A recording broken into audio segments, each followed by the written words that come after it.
आप तुरंत बैंक को दे रहे हैं, तो आपका एक्चुअल में यहाँ पे जो अकाउंट यूज होगा ना, वो बैंक अकाउंट यूज कीजिएगा। क्यों? अगर ये चेक आपके पास रह जाता आज, तो आपके पास रहता चेक, बट ये चेक तो आप इमीडिएटली, मैंने क्या बोला, सेम डे, आज के दिन ही आप इसे कहाँ दे रहे हैं? बैंक को दे रहे हैं। ठीक है, तो आप अपने यहाँ पे कौन सा एसेट बढ़ाएंगे? बैंक। बैंक को क्या करेंगे? डेबिट। ये जर्नल किया है मैंने, जर्नल एंट्री लिखी है, जर्नल लिखा है बैंक टू डेटर, यानी कि कस्टमर। कस्टमर लिखना चाहे तो कस्टमर लिख दीजिए, आपको 100 रुपए मिले कस्टमर से। आपने बैंक आज ही क्रेडिट डेबिट क्यों कर दिया? क्योंकि ये पैसा मिल गया आपको, आपके बैंक में चला गया, तो बैंक आपका बैलेंस बढ़ा देगा। आप मान के चलते हैं, मिले चाहे बाद में, ठीक है, 1-2 दिन बाद में मिले, क्लियरिंग करने में टाइम लगता है, बट आप अपना बैंक आज ही बढ़ा लेते हैं अपने यहाँ पे, अपनी बुक्स में। क्या ये बात क्लियर है आप लोगों को? देख के बताइए मुझे।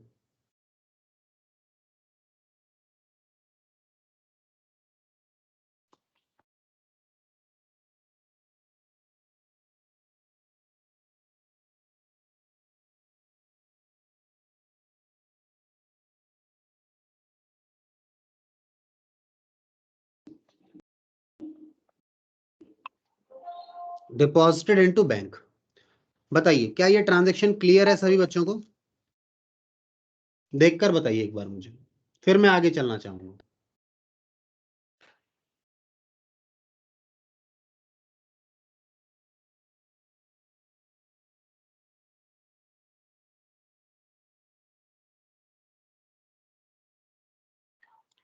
क्लियर है बेटा ये बात?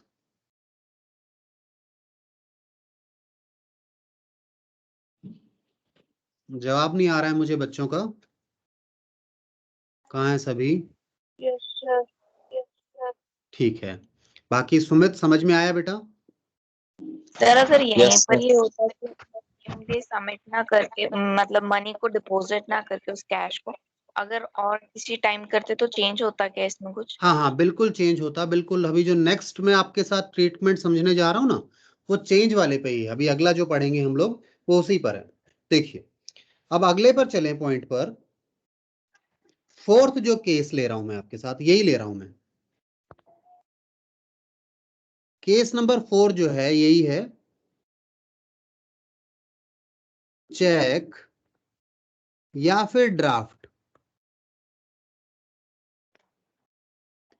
Received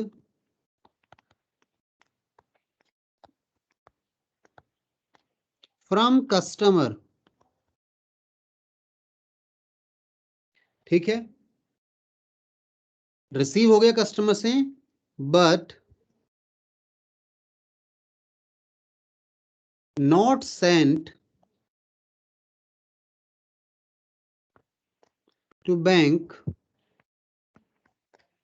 not sent to bank on same day. ठीक है, आपने क्या किया? उसे बैंक में नहीं भेजा, भेजेंगे पर सेम डे नहीं भेजा। सर ऐसा क्यों किया हमने? काफी बार ये प्रैक्टिकल सिचुएशन होती है। लेट्स सपोज आपका कस्टमर संडे को आपको चेक दे गया, क्या आप आज के दिन बैंक भेज पाएंगे? नहीं, बैंक बंद होता है आपका आज के दिन। ठीक है, या बैंक, आपका कस्टमर आपको 5 बजे के बाद चेक दे के चला गया, तो क्या बैंक में भेज पाएंगे उसको हम? बताइए। नहीं भेज पाएंगे, बैंक बंद हो चुका है, अगले दिन भेजना पड़ेगा। सो काफी बार ये प्रैक्टिकल सिचुएशन आते हैं, प्रैक्टिकल सिनेरियो होता है कि आप चेक नहीं भेज पाते आज के दिन। तो जब आप आज के दिन आपने चेक भेजा ही नहीं है बैंक में, तो आप बैंक को कैसे बढ़ा लोगे? आप एक दूसरे एसेट को दिखाते हो आज के दिन, आज के दिन एक दूसरे एसेट को दिखाते हो, वो समझिएगा क्या है। मैं डायरेक्ट एंट्री लिख दूं क्या इस केस में?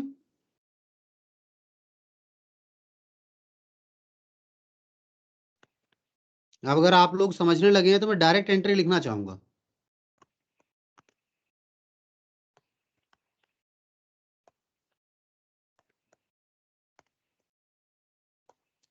चेक इन हैंड, भाई चेक कहां पे है? आपके हाथ में है, यानी आपके पास है। और किससे मिल गया चेक? कस्टमर से, यानी डेटर तो खत्म हो गया आपका। डेटर लिख लीजिए, कस्टमर लिख लीजिए, 100 रुपए का चेक मिला आपको। ठीक है, आज के दिन चेक मिला तो आपने अपने पास रख लिया। कल को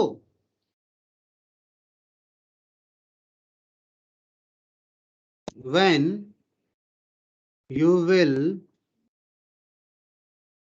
deposit above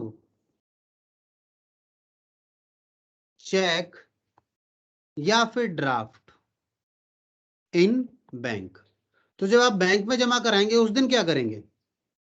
उस दिन क्या एंट्री करेंगे? आइए इस पर आइए।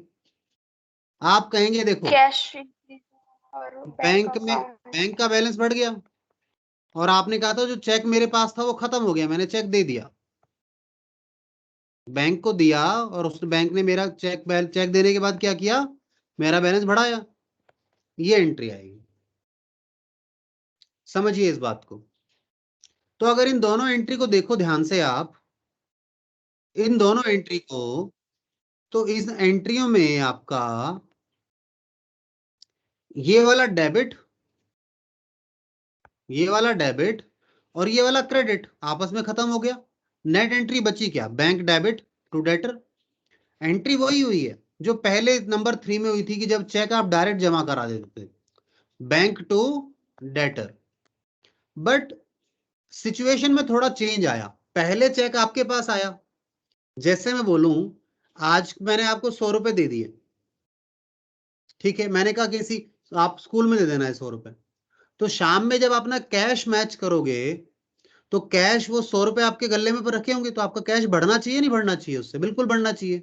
तो आज आपने कैश में दिखाए, भाई आपके पास कैश आ गया। अगले दिन ये कैश जब जाएगा तो आप कैश से निकाल दोगे इसको बाहर, आपका कैश कम हो जाएगा। ऐसे ही इन्होंने कहा आज तो हमने चेक इन हैंड में दिखा दिया इस अकाउंट पैसे को, और अगले दिन ये जब चला गया तो मैंने चेक इन हैंड को खत्म कर लिया। खत्म कैसे का होता है मैंने आपको बताया था। डेबिट को खत्म करने के लिए क्या करना पड़ता है? क्रेडिट। और क्रेडिट को खत्म करने के लिए क्या करना पड़ता है? डेबिट। ये चीज मैंने आपको बताई हुई है पहले। तो बताओ ये बात समझ में आई या नहीं आई? मुस्कान बेटा देखिए, एक सर बार आपने देखिए। जो पहले हाँ बोलिए। आपने जो थर्ड वाली एंट्री करवाई थी हम्म, इसमें तो फिर बैंक डेटर और एक कैश अकाउंट भी आना चाहिए फिर तो। कैश क्यों आएगा बताओ? आपके पास सर पैसा थोड़ी चेक ना में आएगा, आपके बैंक में जमा हो गया पैसा, तो बैंक का बैलेंस बढ़ गया आपका। आप ट्राई करो, हो सकता है आप कुछ पूछना चाह रहे हो मैं समझ नहीं पाया हूं, दोबारा पूछो क्या क्वेरी है।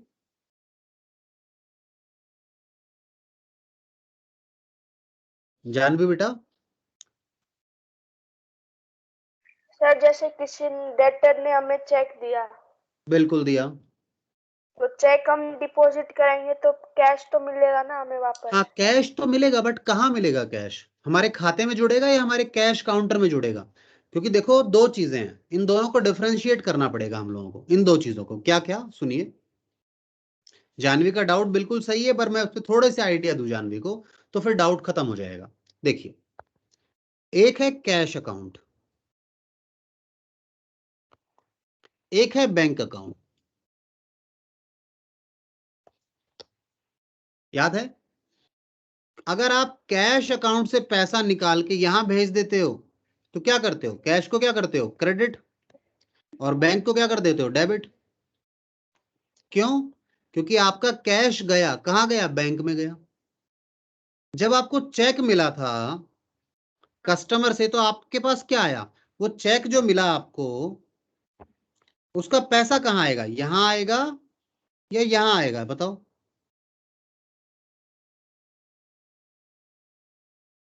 यानी मेरा मतलब है जो चेक आपको रिसीव हुआ है उससे जो आपका एसेट बढ़ेगा, बैलेंस बढ़ेगा, आपका बैंक बैलेंस, वो कैश अकाउंट में बढ़ जाएगा आपके यहाँ पे या बैंक अकाउंट में जाके बढ़ेगा? दोनों में तो बढ़ नहीं सर सकता। बैंक में बढ़ेगा ना। तो आई बिलीव आपका डाउट क्लियर है, क्योंकि चेक का पैसा आएगा तो नगद ही, पर वो नगद हमारे बैंक अकाउंट में बढ़ जाएगा। जैसे मैं कहूँ पहले मेरा बैलेंस था 100 रुपए, तो चेक से मेरे को 50 रुपए मिले तो मेरा बैलेंस कितना हो जाएगा? 150 रुपए हो जाएगा। ठीक है, ऐसा होगा ये। Yes sir. आई बिलीव अब क्लियर है बात आपको थोड़ी सी, है ना? यस वो डाउट आ सर। सकता है, कोई बड़ी बात नहीं है, because we are in learning stage, अभी सीख रहे हैं हम, समझ रहे हैं चीजें, तो इस तरह के डाउट क्वेरीज बिल्कुल आ सकते हैं, पर आपने पूछने हैं। आइए, तो ये डाउट तो क्लियर हुआ। ये भी क्लियर हो गया कि चेक अगर मिल जाता है हाथ में, बैंक में जमा करा देते तो बैंक बैलेंस बढ़ा देते हैं, और अगर बैंक में जमा नहीं कराया तो कहाँ का बैलेंस बढ़ाना पड़ेगा? चेक इन हैंड का बैलेंस बढ़ाना पड़ेगा। और फिर जिस दिन इस चेक को आप कहाँ पे दे दोगे, जिस दिन इस चेक को आप बैंक में जमा करा दोगे, उस दिन बैंक का बैलेंस बढ़ जाएगा और ये चेक इन हैंड जो है ये खत्म हो जाएगा। कैश तो आपको मिला ही नहीं, कैश काउंटर में जोड़ नहीं सकते थे। कई बच्चे ऐसे कह सकते हैं, सर एक काम कर लेते हम, ये जो चेक मिला है ना, ऐसा कर लेते, आज बैंक में जमा नहीं कराया तो हम उसे कैश काउंटर में तो रखेंगे, ये हमारा कैश काउंटर है।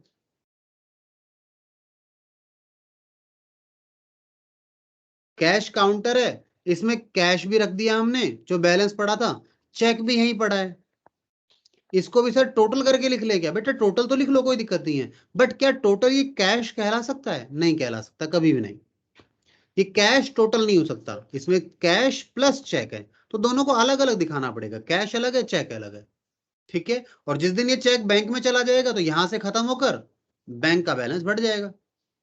कैश पे प्रभाव नहीं डाल सकता ये, क्योंकि कैश पे तभी प्रभाव डालेगा जब कैश आता, या ऐसा हो सकता है बैंक में आ गया उसके बाद बैंक से आप निकाल के कैश में जोड़ लो, वो बात अलग है, बट अभी नहीं प्रभाव डालेगा ये। क्लियर है बात ये? चल सकते हैं आगे हम लोग?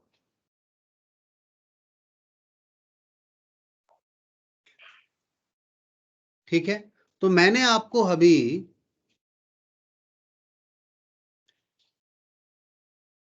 ये फोर्थ और फिफ्थ करा दिया।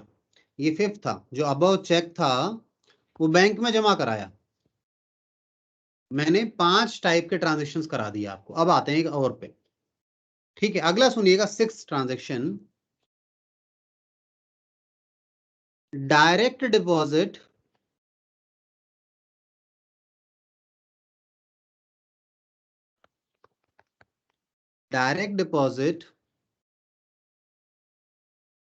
By customer in are bank account. इसका एग्जाम्पल तो आप लोग करते हैं डायरेक्ट डिपॉजिट। कौन कौन बच्चा है जो स्कूल की फीस ऑनलाइन पे करता है? कोई बताएगा मुझे, नाम बताना। कोई है हमारे पास ऐसा बच्चा जो ऑनलाइन फीस जमा कराता हो अपनी स्कूल की?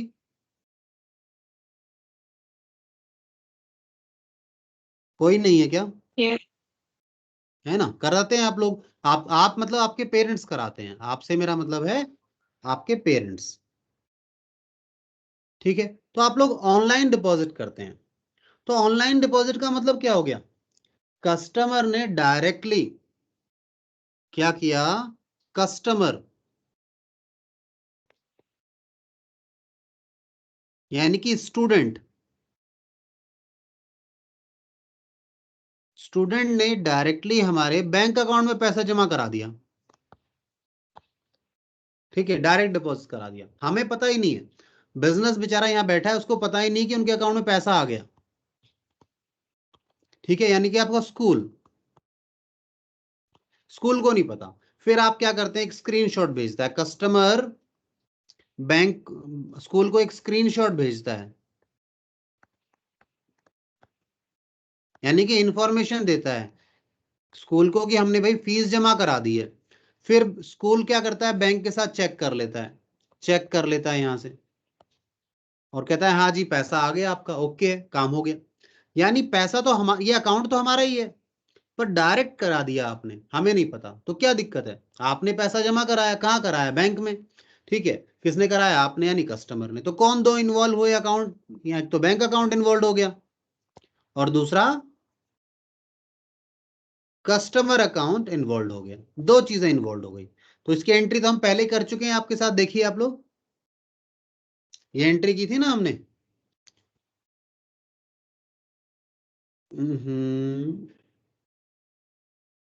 ये नहीं, ये बैंक कस्टमर से कुछ मिला, और आपने डिपॉजिट कराया, भाई आप कराओ चाहे कस्टमर करा दे, हुआ कहां पर है डिपॉजिट? बैंक में ही तो हुआ है। चाहे चेक दे दो, ऑनलाइन कर दो, बात समझे आप लोग, चाहे चेक पेमेंट से हो जाए या कैसे हो जाए, बढ़ा तो बैंक है और डेटर घट जाएगा क्योंकि उसने पेमेंट कर दी। तो नरेशन क्या हो जाएगी? बैंक डेबिट टू कस्टमर लिख लो, डेटर लिख लो, अकाउंट। क्या समझ में आती है बात? बताइए, देखिए और बताइए मुझे, क्या समझ में आई ये चीज आपको? कोई डाउट क्वेरी है तो बता सकते हैं आप लोग यहाँ पे।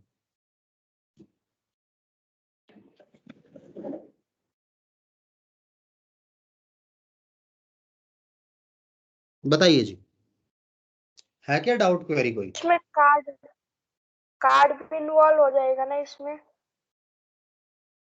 कार्ड मतलब डेबिट कार्ड वगैरह से कराई तो यस सर।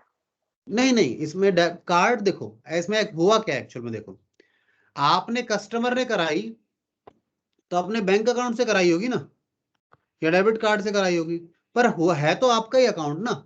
हमें आप पैसे कैसे दे के जाएं, नगद दे के जाएं, ठीक है, चेक दे जाएं, ठीक है, कैसे भी दे के जाएं, हमारे लिए तो आपका बैलेंस अब खत्म हो गया ना। आपने जो देना था, मेरी तरफ से आप मुझे सोना दे जाओ तो आपका बैलेंस तो खत्म हुआ। तो आपका मुझे नहीं पता आपका किस तरह से खत्म हुआ, बस मैंने ये देखना है कि आपका बैलेंस बढ़ा या घटा, कस्टमर का। मैंने ये नहीं देखना कस्टमर का बैंक है या क्या है, वो कस्टमर अपने यहाँ एंट्रियां करेगा, हमें उससे मतलब नहीं है। हमें तो ये पता है कि हमारे यहाँ पैसा आया है और उसका बैलेंस कम हो गया है। दो चीजें ध्यान देनी है, सोचिए, कार्ड वगैरह नहीं सर, सोचने की मैं जरूरत। इससे कह रही हाँ बेटा बोलिए।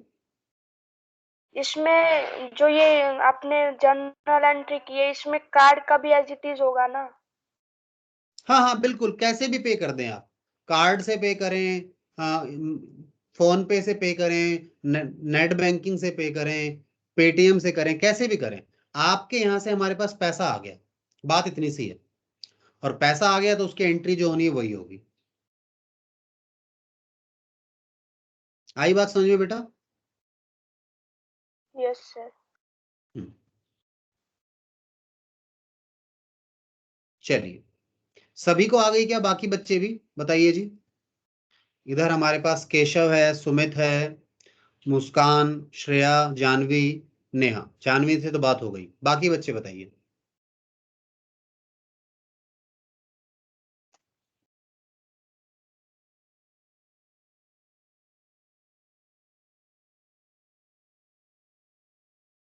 बताइए।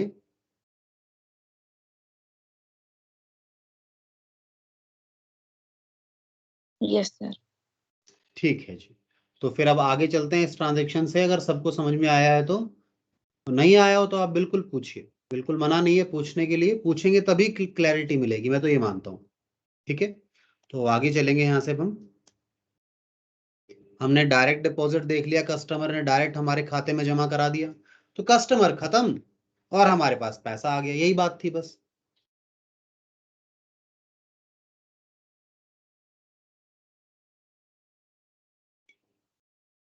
इसके बाद नेक्स्ट हमारे पास है, सुनिएगा ध्यान से, ये इंपॉर्टेंट है।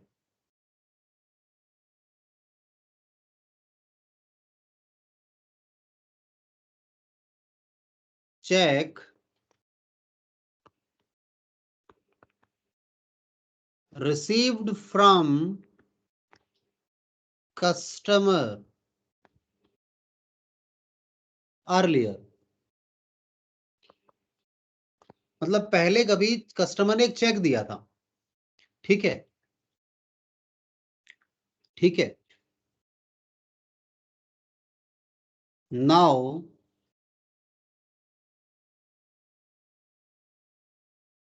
That check dishonoured.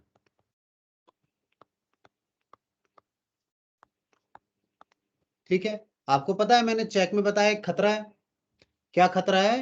कि पैसा आएगा या नहीं आएगा, इसमें डाउट है, इसमें प्रॉब्लम है, पता नहीं आए या नहीं आए। तो आपको जिस दिन चेक मिला था तो आपने या फटाफट क्या एंट्री कर ली थी? आपने कहा था बैंक, मजा आ गया, पैसा आ गया, चेक आ गया, आपने फटाफट ये एंट्री कर ली थी।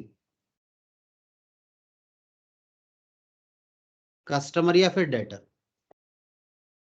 अब आज डिसऑनर हो गया, ठीक है, डिसऑनर हो गया, यानी रियलिटी में आप बैंक के अकाउंट में तो आया नहीं था, आपने अपने यहाँ बढ़ा लिया बैंक बैलेंस, बट बैंक ने आपको कागज भेजा वापस कि भाई ये चेक क्लियर नहीं हुआ, इसमें साइन मैच नहीं हुए, या अकाउंट में बैलेंस नहीं था, या और कोई कारण था जिसके कारण आपका पैसा नहीं बढ़ पाया। तो आपने कहा हो, मैंने तो पैसा बढ़ा दिया अकाउंट में, मैंने तो पैसा बढ़ा दिया था, तो मुझे वापस उसे खत्म करना पड़ेगा। तो मुझे बैंक को क्या करना पड़ेगा? अब क्रेडिट करना पड़ेगा, इस डेबिट को क्या करना पड़ेगा? क्रेडिट।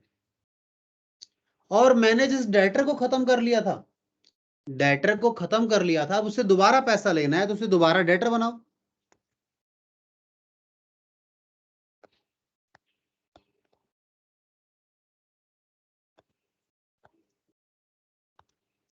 आई बात समझ में?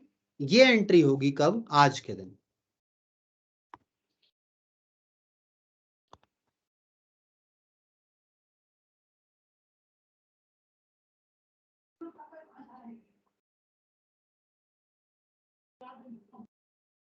समझ में आया किसी बच्चे को? देखिए, बताइए मुझे, क्या आपको समझ में आया या नहीं आया?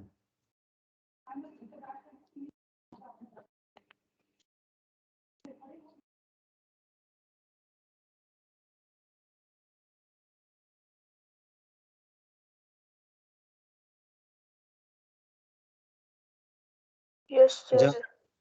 ठीक है, क्यों हुआ ऐसा? क्योंकि आपने पहले सोच लिया था पैसा आ गया, तो आपने कहा बैंक आ गया था, तो बैंक में रियलिटी में आया ही नहीं था, तो आपको रिवर्स करना पड़ा इसको। और वहीं दूसरी तरफ आपने इस डेटर को खत्म कर दिया था, तो अगर डेटर को दोबारा से बनाओ, यानी दोबारा से डेबिट करो, ये है। तो चेक डिसऑनर होने की एंट्री क्या होती है? Reverse of check received. क्या आप लिख सकते हैं? डिसऑनर की एंट्री क्या होती है?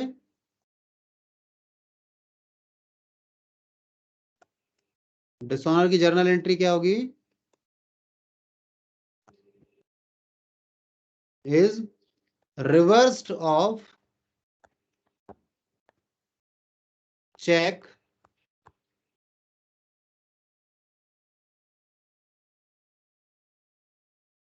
Received entry. तो जो चेक रिसीव की एंट्री थी ना, उसका रिवर्सल है ये, बिल्कुल रिवर्स होना ही है, क्योंकि पुरानी सिचुएशन में जाने के लिए तो रिवर्स होना पड़ेगा, क्योंकि जहां थे वहीं के वहीं है, क्योंकि पैसा तो आया ही नहीं, तो पुरानी स्थिति में जाना पड़ेगा। आप अकाउंटिंग वाइज नई सिचुएशन में आ गए थे, तो you have to go back, आपको रिवर्स होना पड़ेगा। बताइए, क्लियर है यहां तक? चलिए, अब इसके बाद हम अगले ट्रांजेक्शन पर चलेंगे।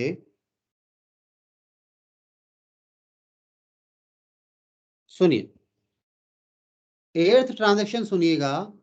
आई बिलीव ये सबको समझ में आ गया जो अभी मैंने पीछे समझाया, डिसऑनर वाला। आया केशव बेटा? समझ में आया या नहीं आया? बताइए।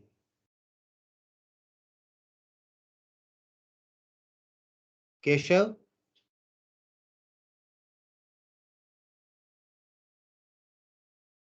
केशव है या सो गया?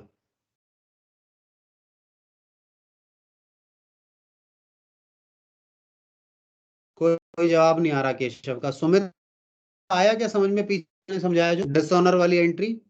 सुमित,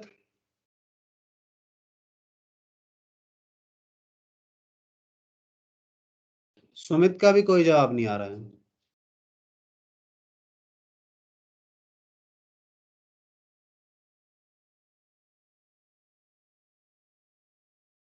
भाई, क्लास की रिकॉर्डिंग हो रही होती है और आप लोग ध्यान नहीं दे रहे होते हैं।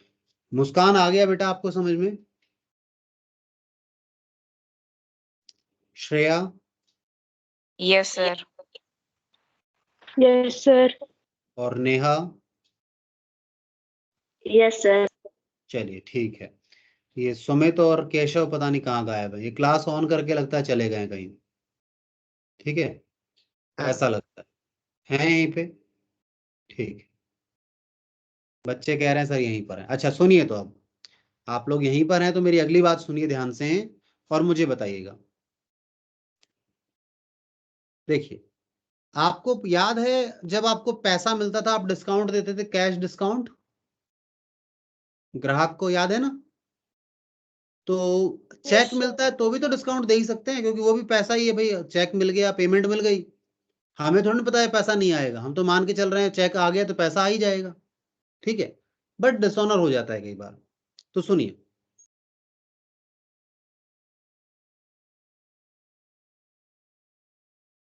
check received from customer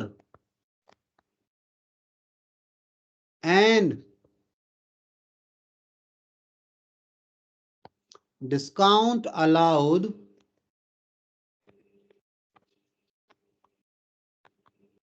to him। Cheque मिला, ठीक है, यानी पेमेंट मिली तो हमने उसे क्या दे दिया जी, डिस्काउंट दे दिया, ठीक है। And cheque is deposited into bank on same day, और बैंक में जमा भी करा दिया चेक को। तो बताओ जर्नल एंट्री क्या होगी, कोई बताना चाहेगा? मैं बताऊं जल्दी से, देखो, चेक मिला है, बैंक में जमा करा दिया तुरंत, आज बैंक में आ गया आपका, यानी बैंक बढ़ गया, बैंक में आ गया ये पैसा। दूसरा, आपने डिस्काउंट दिया तो आपका नुकसान है, वो भी डेबिट होगा।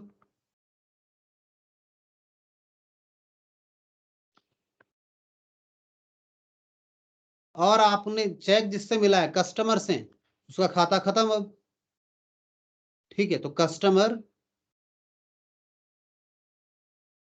अकाउंट, देखिए ये 3 खाते हुए। अच्छा, यहां पे अगर मानो ये चेक सेम डे पे डिपॉजिट नहीं होता, सेम डे पे डिपॉजिट नहीं होता ये वाला चेक, तो बताओ आप लोग क्या करते? सेम डे पे डिपॉजिट नहीं हो पाता तो क्या होता? बैंक की जगह क्या आ जाता बेटा? Hand in hand. Check in hand आ जाता, अगर नहीं होता, if not deposited same day. क्या बात समझ में आई सभी को? मैंने पूरा रूल के साथ नहीं लिखी है एंट्री, किसी बच्चे को नहीं आया तो मैं रूल के साथ लिखने को तैयार हूं। बैंक बढ़ा है, एसेट है, डेबिट होगा।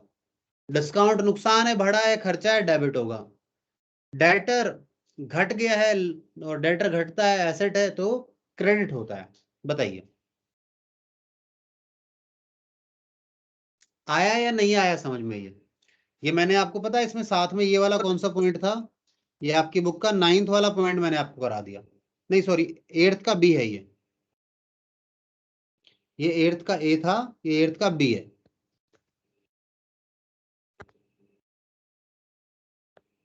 अगर चेक सेम डे बैंक में जमा नहीं कराते तो क्या लिखते हैं हम? चेक इन हैंड लिख देते हैं उसको।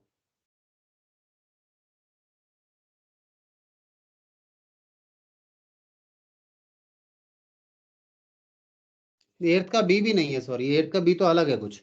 मान लो आप, मैंने 8th ए में ही दोनों समझा दिया आपको। चेक सेम डे डिपॉजिट हो गया उसका भी बता दिया, ठीक है, और सेम डे डिपॉजिट नहीं हुआ उसका भी बता दिया। क्या ये क्लियर है? बताइए।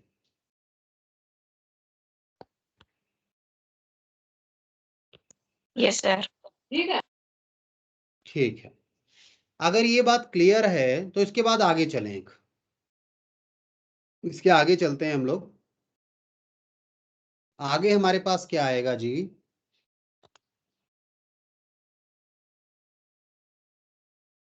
9th केस देखिए, या सॉरी 9th नहीं, 8th का बी देखिए।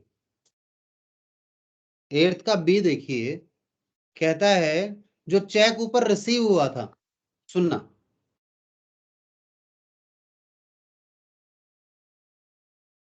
चेक रिसीव्ड इन 8A यानी जो ऊपर वाला था 8A में जो रिसीव हुआ था, ठीक है, जिस पर डिस्काउंट अलाउ किया था, ऑन विच, लिख भी देता हूं ये बात, ऑन विच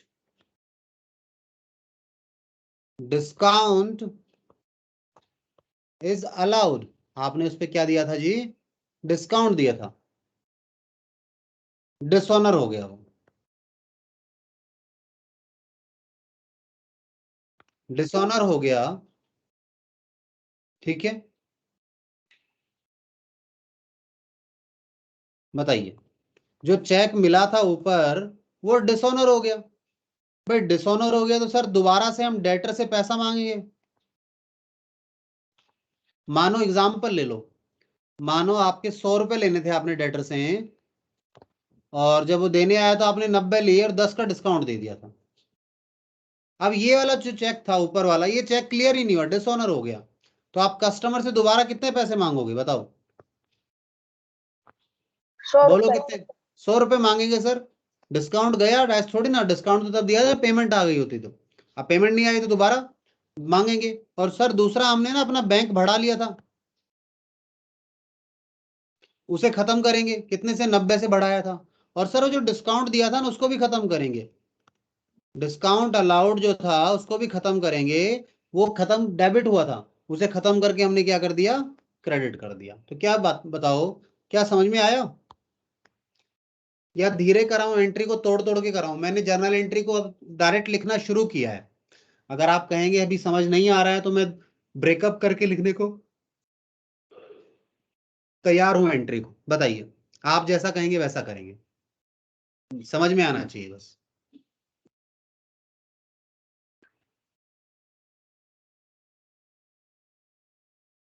और सभी को साथ साथ लिखना भी है, लिखेंगे नहीं तो प्रॉब्लम होगी। अगर विद इन द टाइम इसने चेक वापस दे दिया तो इसको डिस्काउंट मिलेगा? अच्छा, दोबारा चेक दे दिया इसने, यस सर। मान लो ये वाला चेक तो कैंस मतलब डिसऑनर हो गया, इसका तो पैसा नहीं मिल पाया, दूसरा चेक दे दिया, और फिर हाँ हाँ फिर हो सकता है, मानो हमने महीने भर का टाइम दिया था और आपने 5 दिन के अंदर चेक दे दिया था, डिस्काउंट दे दिया हमने, फिर वो 10वें दिन में पता लगा डिसऑनर हो गया, यानी अभी भी 20 दिन बचे हैं। तो 20 दिन के अंदर वो दोबारा पेमेंट करता है और ऐसा क्लोज है फर्म बिजनेस का, तो हो डिस्काउंट मिल सकता है उसको, कोई डाउट नहीं है। ये डिपेंड करेगा पॉलिसी पर, बिजनेस की क्या पॉलिसी है, हमारा इसमें रोल नहीं है। हमें तो जैसा क्वेश्चन बताएगा वैसा कर लेंगे हम। इसमें हमने इसलिए किया कि क्लियर है, ऊपर डिस्काउंट दिया था और वो पेमेंट मिला ही नहीं, तो डिस्काउंट को रिवर्स करना पड़ेगा। तो ये एंट्री रिवर्स एंट्री है बिल्कुल। और मैंने बोला वह रिवर्स एंट्री क्यों है, क्योंकि जो चेक्स रिसीव के समय एंट्री हुई थी उसका रिसीव एंट्री रिवर्स एंट्री होती है डिसऑनर पर।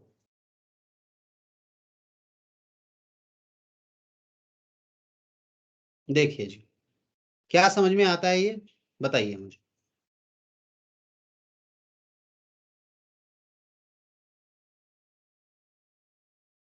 आया या नहीं आया समझ में?